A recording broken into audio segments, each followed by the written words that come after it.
Among the so-called modernist architects, it was Alvar Aalto that most aroused my curiosity. So much so that I went to Finland on my motorbike. The other famous architects often used emerging technology as a way of trying to patch up the cultural devastation of the First World War. But Aalto, from circumstance, had a very particular agenda, for Finland only consolidated independence from Russia in 1917, in the fallout of the Russian Revolution. At that time, Aalto was 19 years old, and Finland had a population of a little more than 3 million. He went on to create an architecture that was very personal, yet very Finnish, which is not obviously what comes to mind when we use the term international modernism. In Aalto's architecture, it is not industrial production that strikes you as the most important thing.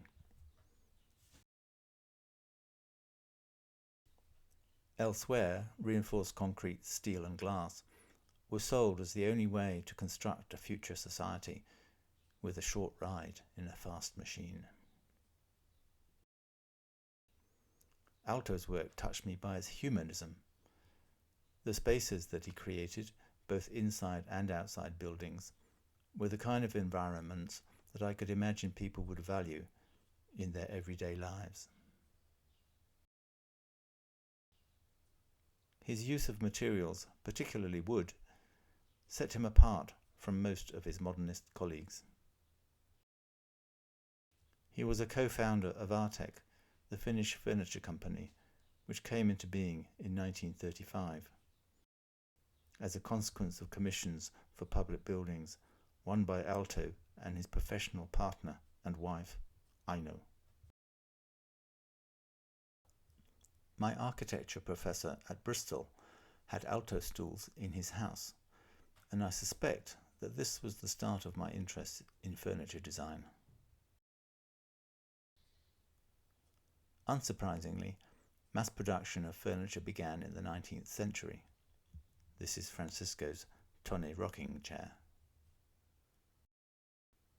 And the well-known tonne dining chair, of which 50 million have been produced, was a result of research by Michael Tonne in the 1840s, though as an Austrian German, his name should be known as Tonnet. The essential characteristic of his work was to bend timber into improbable curves. The beech had to be recently harvested, worked to a tapering elliptical form with a spokeshave, steamed to within an inch of its life, and then wound into a specially fabricated clamp. When it dried out, it retained its curved form. The scrolled timber in this rocking chair is 2 meters long.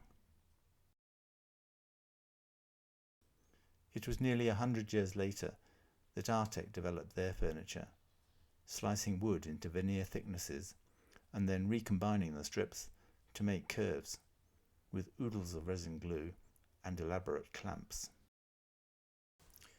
This desire of Tonne and Aalto to make curves from timber when the tree's fibres grow more or less in a straight line is something for which I have some sympathy. However, my appreciation of Aalto's stools has diminished with my own experience of working with wood. Each piece of wood has its own characteristics, yet Tonne and then Artek successfully neutralize the inherent nature of wood to be able to manipulate it by machines. The reality of the Aalto stool is that it is a plywood disc for the seat, with curved plywood legs screwed to the underside.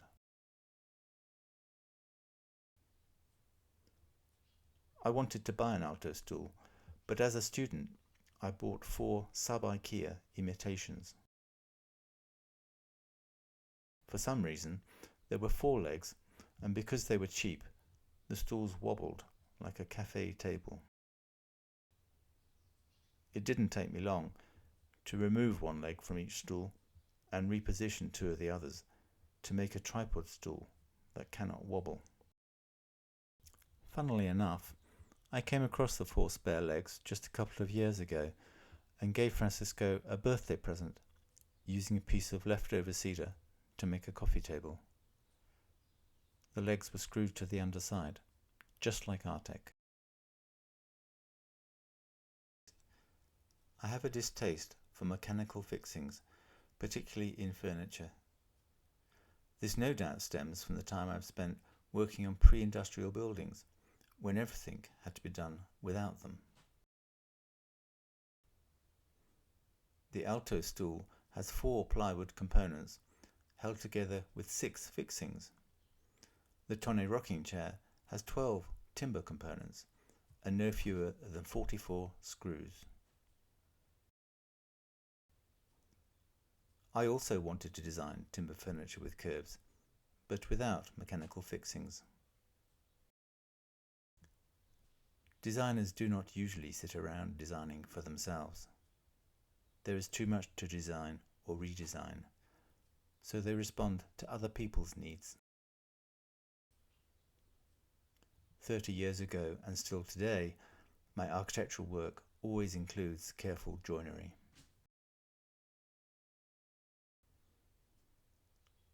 Then 20 years ago, I established my own workshop and could both design and make furniture to complement my work as an architect. I had the good fortune of learning a lot of what I understand about working wood from Simon Timings. He studied carving under Arthur Ayres and is the most capable craftsman of his generation that I have encountered.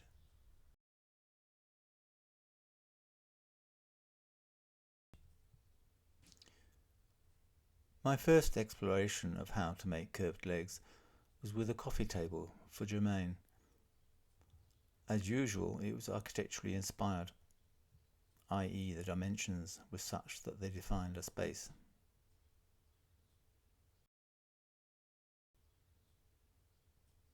The useful part of the tabletop was rectangular, using leftover cedar with semi-elliptical ends. It was with the legs that I then decided to also include a curved shape.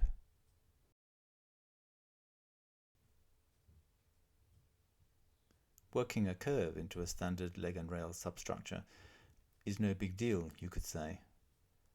But I reflected that the table was so light that working mortises and tenons was a little excessive.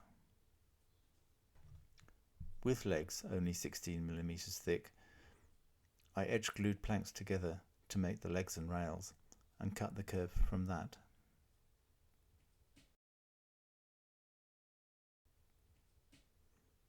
This first trial used an intermediate length of plank between the leg and the rail. But learning from this prototype, everything that I have made since, using the same technique, simply glues leg and rail with one glue joint. This approach reached its height with one of the few truly original things that I have designed, my Alexander chair. The chairs were research, just like the 3 stools.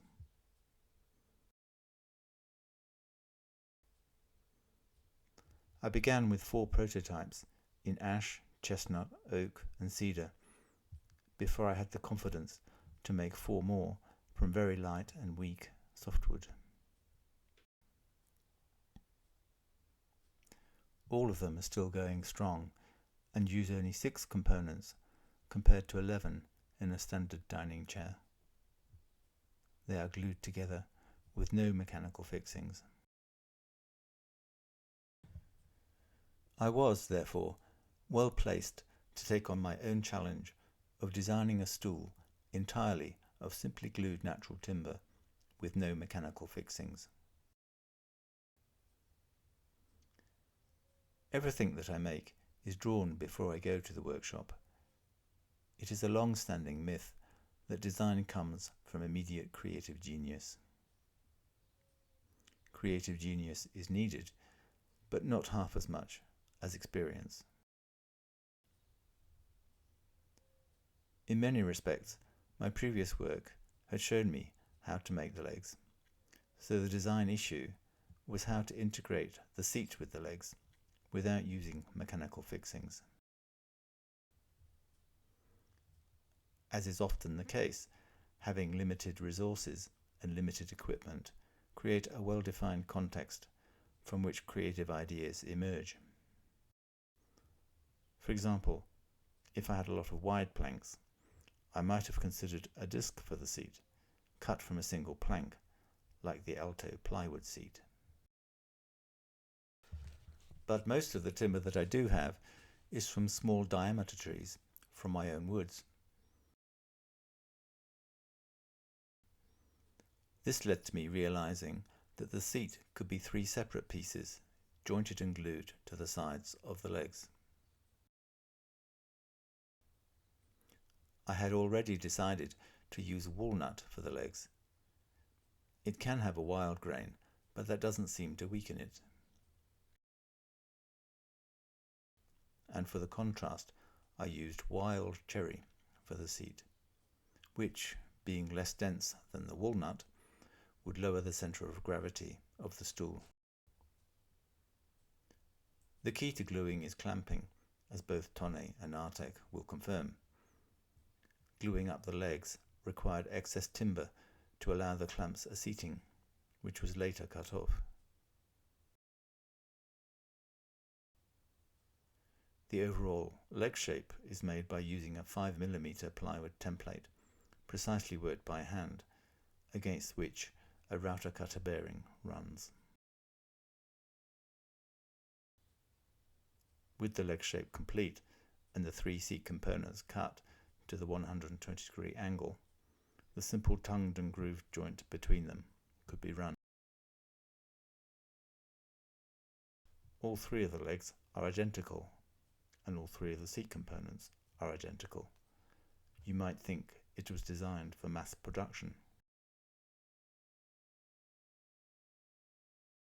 Gluing and clamping the 6 components together in one go was very much an apprehension.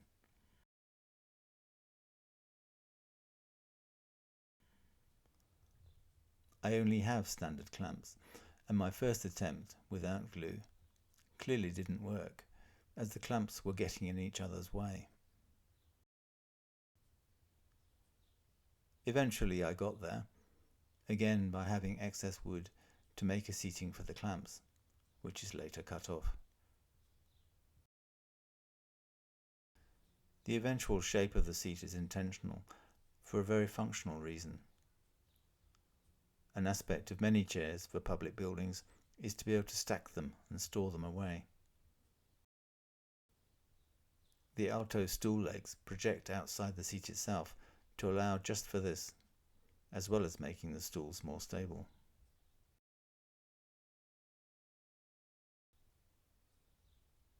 With my stool, the curve on the underside of the leg prevents them stacking efficiently if a circular seat is made.